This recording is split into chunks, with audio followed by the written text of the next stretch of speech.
नमस्कार। आपका स्वागत है मेरी इस खूबसूरत सी सीरीज में। पुरुषार्थ यानी मनुष्य का उद्देश्य यानी पुरुष का उद्देश्य यानी वो चार भागों में यानी चार उसके चार प्रकार होते हैं जो आप पढ़ते हुए आ रहे हैं, सुनते हुए आ रहे हैं। जिसमें से पहला मैंने धर्म के बारे में बताया कि हम किस प्रकार से अपने धर्म को, अपने कर्तव्य को निभाएं। और दूसरा जो मैंने बताया आपको कि किस तरीके से हम अपने अर्थ को यानी इस संसाधनों को, इस धन को, यानी जो भी इस सृष्टि में जो भी दृष्टिगोचर है और इस मानव के लिए वह जो भी संसार में परिपूर्ण, संसार को परिपूर्ण करता है, समृद्ध बनाता है, अर्थ, उसके बारे में मैंने आपको बताया और उसकी प्राप्ति कैसे की जाए और उसको किस तरीके से उसका पुरुषार्थ किया जाए, देश को, लक्ष्य को बनाया जाए और पहुंचा जाए वहां तक। यह मैंने आपको बताया। अगर आप मेरे चैनल पर नए आए हैं तो प्लीज इसे सब्सक्राइब कर दीजिएगा। और मैं आपको एक छोटा सा संदेश देना चाहता हूँ। अगर आप मेरी वर्कशॉप को ज्वाइन करना चाहते हैं, जो क्वांटम मैनिफेस्टेशन यानी जो चाहो वो पाओ, तो वह वर्कशॉप आने वाली है। और 23 जुलाई को वो वर्कशॉप है। 23 जुलाई से 29 जुलाई, यानी 7 डेज की वर्कशॉप है, जिसकी फीस मैंने बिल्कुल ना के बराबर रखी है। केवल इतनी रखी है ताकि आप उसकी वैल्यू पे कर सकें। और अगर आपको ये वर्कशॉप ज्वाइन करनी है तो आप नीचे लिंक पर एनरोल कर दीजिएगा और एंजॉय कीजिएगा इस वर्कशॉप और अपने जीवन में जो भी चाहते हैं वो हासिल कीजिएगा। अब मैं इस वीडियो को शुरू करता हूँ कि अब मैं जो बताने वाला हूँ वो आपको काम के बारे में बताने वाला हूँ। और आप लास्ट तक मेरी इस वीडियो को देखते हुए आ रहे हैं कि काम का अर्थ क्या है। इच्छाएं, यानी मनुष्य, ये अलग अलग वेदों में, अलग अलग ग्रंथों में हमारे अलग अलग विवरण किया गया है और ये मतभेद भी रहा है। जैसे महाभारत में इसको बताया गया है कि ये कितना महत्वपूर्ण है ना। मत्स्य पुराण है, उसमें भी बताया गया है ये कितना महत्वपूर्ण है। लेकिन अलग अलग संतों ने इसको अलग अलग तरीके से अपने हिसाब से इसकी व्याख्या की गई है और कुछ मतभेद भी रहे हैं कुछ ऋषि मुनियों में कि ये ऐसा नहीं होना चाहिए, ये पुरुषार्थ में नहीं आना चाहिए। तो इस प्रकार से, लेकिन अंत में जो ज्यादा मेजोरिटी था, जो जो निकल के विवरण जो निकल के आया है वह यह है कि पुरुषार्थ को चार भागों में डिवाइड किया गया था: धर्म, अर्थ, काम। और मैं आज आपको काम के बारे में बताने वाला हूँ।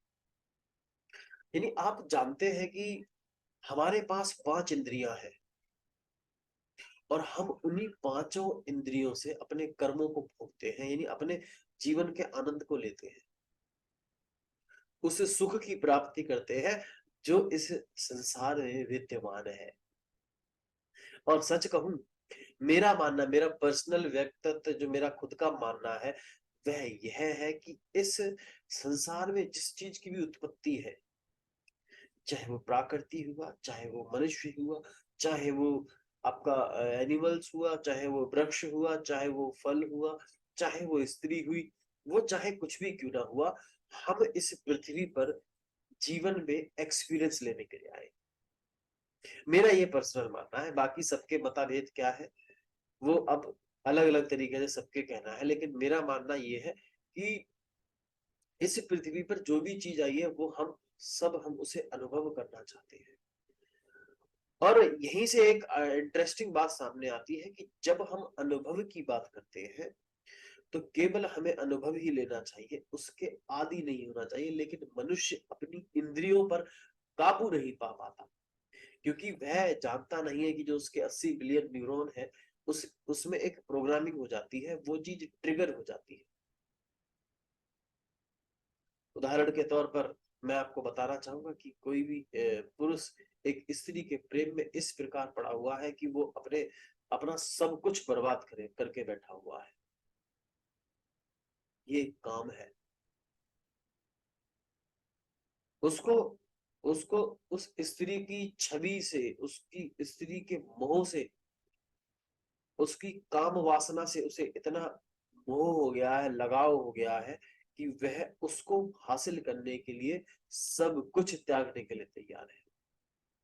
और ये आप देखते भी हुए भी आए हैं कि किस प्रकार से महाभारत में और किस प्रकार से अन्य जो रजवाड़े हैं राजस्थान के या और भी जगह के यूपी उत्तर प्रदेश के भी कई रजवाड़े हैं ऐसे जहां पर इस चीज का विवरण किया गया है। अगर आप ढंग से जानने की कोशिश करेंगे, उनकी रिसर्च करने की कोशिश करेंगे, तब आपको यह पता चलेगा कि बहुत सारे रजवाड़े केवल इसी काम वासना के चक्कर में बर्बाद हुए हैं। धन की प्राप्ति करना भी काम है।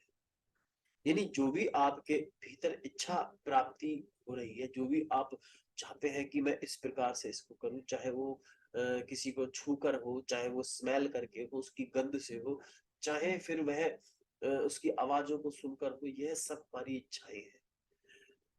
आप शांत मन से बैठे हुए, अब आपका मन किया कि मैं किसी मधुर से भजन को सुनूं, या मैं किसी किसी की गीत माला को सुनूं, और आपके कान अभी उस इच्छा को तरस रहे हैं, उस इच्छा की प्राप्ति को तरस रहे हैं, वह काम है।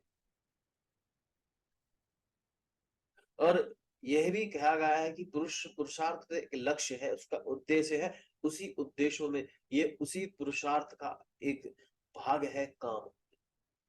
यानी यह बहुत महत्वपूर्ण है। अगर आप यह चाहते हैं कि आप अपने लक्ष्य को पाए, यानी पुरुषार्थ को पाए, अगर आप सच में पुरुषार्थ को पाना चाहते हैं, तो आपको इस काम का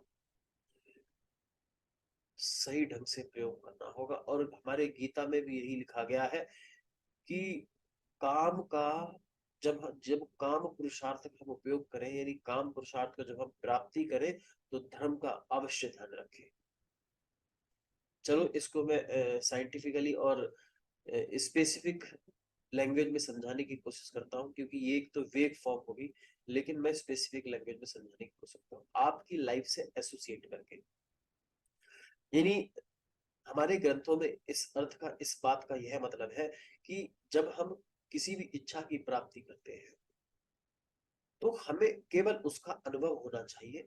जब हमें यह लगने लग जाए कि हम उस वस्तु से, उस विषय से सिग्निफिकेंस ले रहे हैं, चाहे वो स्त्री हुई, चाहे वो कार हुई, या हम उस से सिग्निफिकेंस ले रहे हैं, और उससे जब हम सिग्निफिकेंस इतना ज्यादा लेने लग जाते हैं, तो वह हमें विनाश कारण साबित होता है।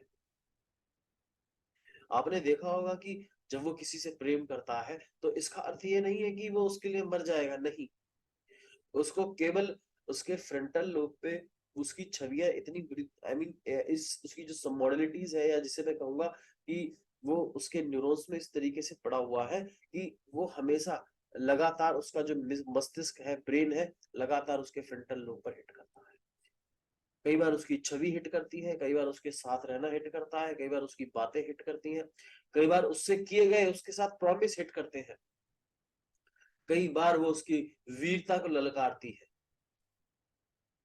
ऐसे इनर वॉइस चलती है, तस्वीरें चलती हैं, बार बार भावनाएं आती हैं, और वह उसे हासिल करने के लिए, प्राप्ति करने के लिए, कई बार वह उसके शरीर से इतना ज्यादा मोह हो जाता है, उसकी सुंदरता से, और वह अपना सब कुछ त्यागने के लिए भी तैयार हो जाता है। इसीलिए कहा गया है कि धर्म, यानी जब हम उसी चीज को कर्तव्य के अनुसार निभाएं, अर्थात कहने का अर्थ ये है, जब हम उस स्त्री को, उस पराई स्त्री को अपना बनाने की कोशिश कर रहे हैं, जबकि वो समाज के बिल्कुल विपरीत है, तो अब यहाँ पर आपका कर्तव्य क्या कहता है, आपका धर्म कहता है कि आप समाज में उस चीज को बनाए रखें। कई लोगों को आपने देखा भी होगा, सुना भी होगा कि वो किस प्रकार से किसी ऐसी स्त्री के शरीर से मोह हो जाते हैं, उसकी छवि से उनको मोह हो जाता है।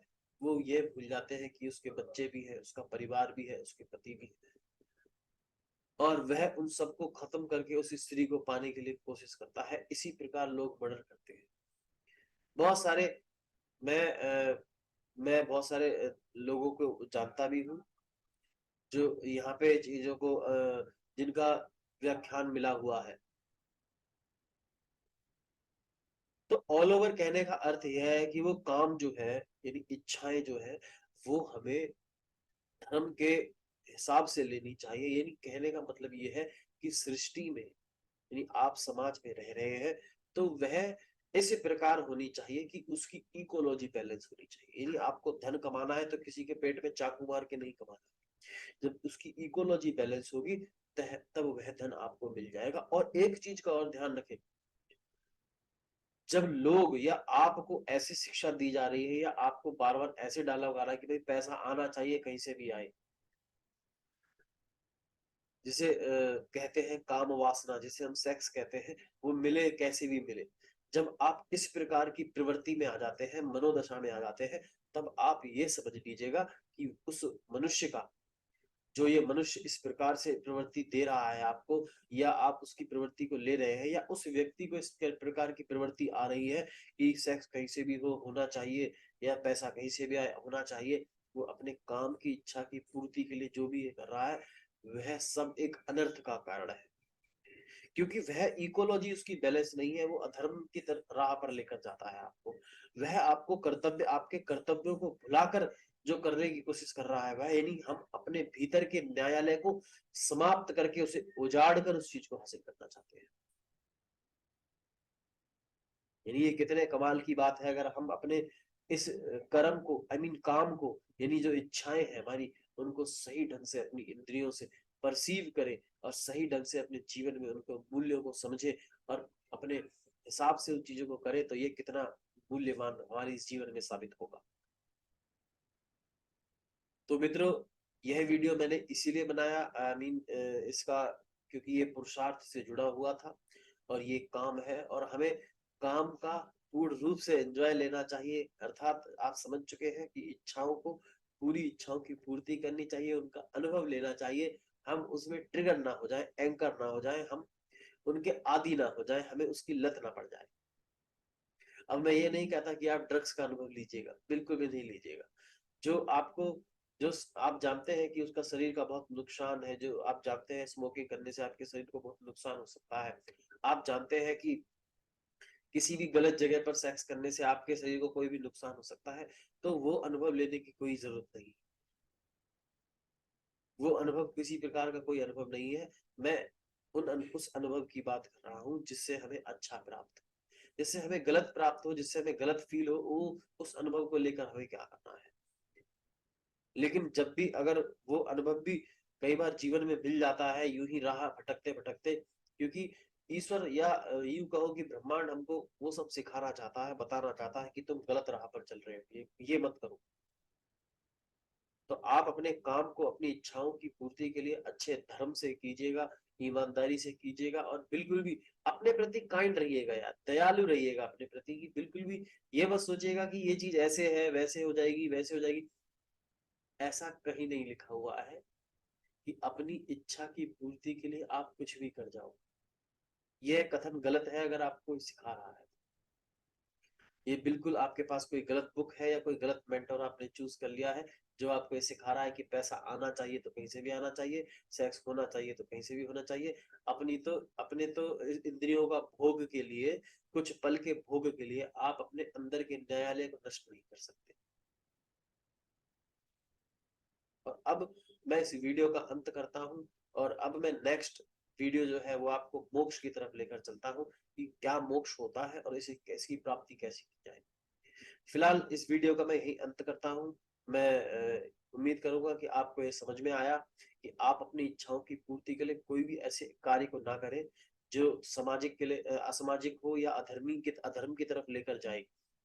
उसकी इकोलॉजी बैलेंस होनी चाहिए और मस्ती से कीजिए। नमस्कार।